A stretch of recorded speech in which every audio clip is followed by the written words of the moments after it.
was the last time that you did nothing? I mean, nothing for a whole day, or maybe longer than a day.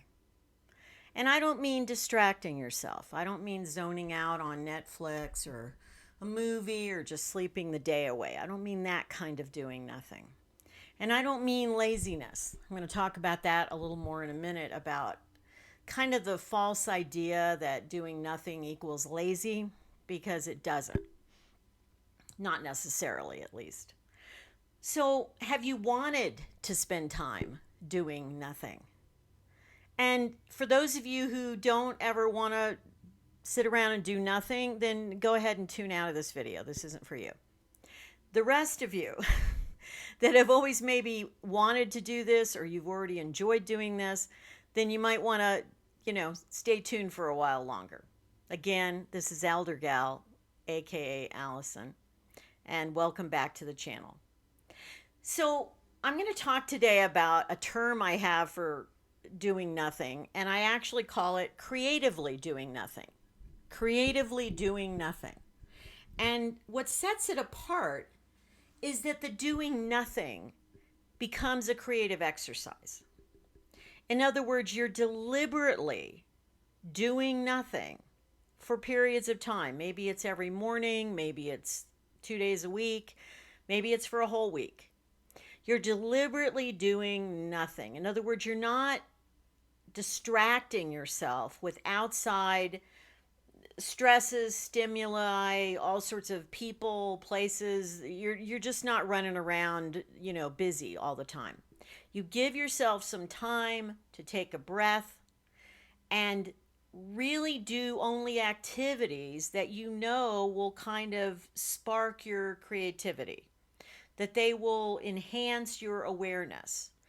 That's what I mean by creatively doing nothing. When I used to teach community college to my psychology students, they would say, "Oh, I'm going to use that term. I'm going to tell my mom that I'm creatively doing nothing when I don't want to do my chores." And I go, "No, you're misunderstanding the whole point of the term. Okay, it's not to get out of things that you have to do. It's just making time out of your life to creatively do nothing. Now, when you're young and you have to work or you're going to school or whatever, it may only be an hour or two a day at most, or maybe one day a week. But there is a time and a place for this, and there is value in it. There is tremendous value in it. When I was younger, I was not able to creatively do nothing very much because I was busy like the rest of you are. I had to work. I was a student for a long time. I went to graduate school. I taught. And when I was younger, I was a mom to my son, and so I had to take care of him. So at various times in your life, you don't have a lot of time to do this.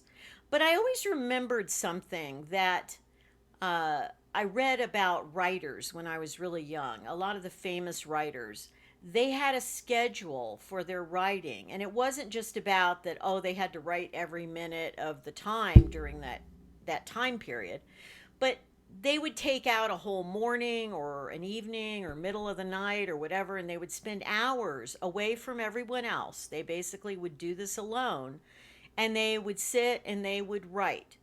And if they only got one page done, they only got one page done. If they got 5 pages done, then great. But the point is, it was about, I believe, the act of creatively doing nothing. That was part of that process for them. In other words, they would sit there and they maybe have their coffee or maybe something stronger. And then they would, just think about what they wanted to do. But they had the time and space to do that. So creatively doing nothing has been an important principle in my life. And again, one of the key things that makes us different from just sitting around doing nothing is that it's deliberate. It's not about escapism. Okay, let me say that again. It's deliberate. It's not about escaping. So you don't spend the day zoning out on Netflix or YouTube or TikTok or whatever, thing you choose like that. That's not what it's about. It's about actually spending the day or part of the day being very focused and deliberate about the time and what you're doing. And that may mean maybe for you, being creative involves sitting on your front porch and being able to kind of people watch or watch the sunset or the sunrise, and maybe that's where you get your inspiration from. So a lot of it is very personal. In other words, what would help you? What would speak to you?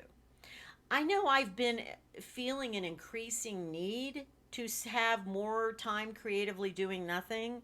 Um, and it's probably because I have a YouTube channel now and I'm having to be much more creative in thinking about things I want to do with the channel or topics I want to cover or ways I want to film something. And so I found a more of a need to creatively do nothing than ever before. Just the other day, I actually woke up in the morning and I just I knew didn't really have anything to do that day. I didn't have any appointments. I didn't have to go to the store. I wasn't going to see anybody. And I just kind of slowed down my day just being home like that. I basically kind of laid in bed for a while and was kind of in that in between, awake and asleep state. And I came up with a whole bunch of ideas and I wrote them down. And then even when I did get up, I took a shower, but then I meditated, I had some lunch, and then I practiced some music because music to me is a meditation. And so that kind of sparks that same thing I get in regular meditation that I do. And I just spent the day like that. And the day went by. I don't, if you've seen my previous video, which I'll link to this one, I don't get bored. I've been very fortunate in that respect. I've just always had the ability to just not feel bored. Didn't matter if I had a slow day or a busy day or whatever, I just don't get bored. So for me, it's very easy to do this. And I can recognize that for some of you, this may be really difficult to do.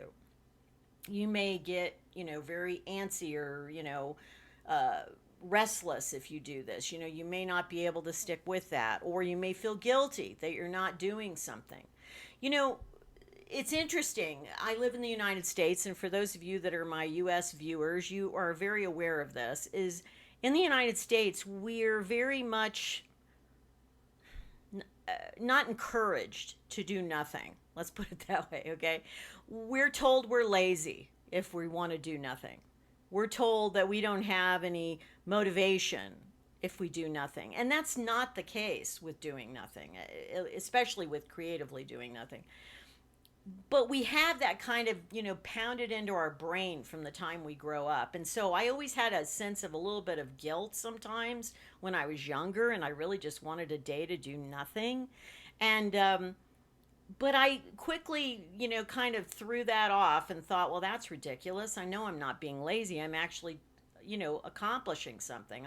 I'm coming up with ideas, or I'm writing, or I'm playing music, or I'm doing whatever. And so I didn't really internalize that message. But other cultures are much more, not only do they not think doing nothing is a bad thing, they actually promote it. In Italy, they have this wonderful term, dolce far niente, and I know I'm butchering that pronunciation, but it basically means the sweetness of doing nothing. The sweetness of doing nothing. And I'm half Italian myself, so I can really identify with this. But yes, it's like it's deliberately enjoying your day. To them, it's about being able to sit in a cafe and maybe have coffee with a friend, but you're watching the world go by, or you're watching the beautiful scenery, or you're, listening to some music that's being played in the piazza.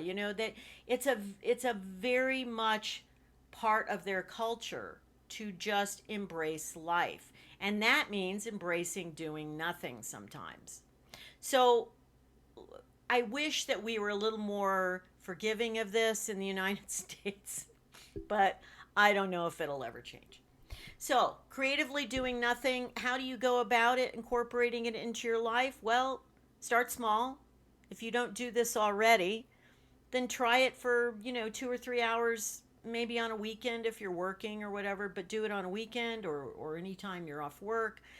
And just to say that I'm only going to do something that really feels like it's enhancing my creativity. So like I said, you might doodle, some drawings on a piece of paper, or write some stuff down, or journal. Journal's a good one too.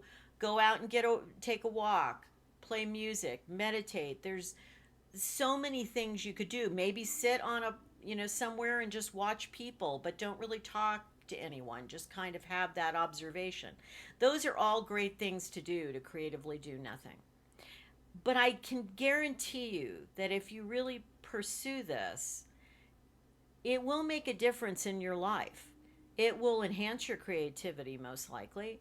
It also improves your mental health to have enough time to creatively do nothing. Your stress level goes way down when you're doing this. It is a very relaxing thing to do. And it probably has benefits to your physical health as well. I can't prove that. I'm not a doctor. I'm just saying I would suspect that it improves your physical health to some degree as well because it reduces stress. So, that's my topic for today. I will continue creatively doing nothing as much as possible for the rest of my life. So, until next time, be well, keep moving forward, creatively do nothing. Take care. Bye.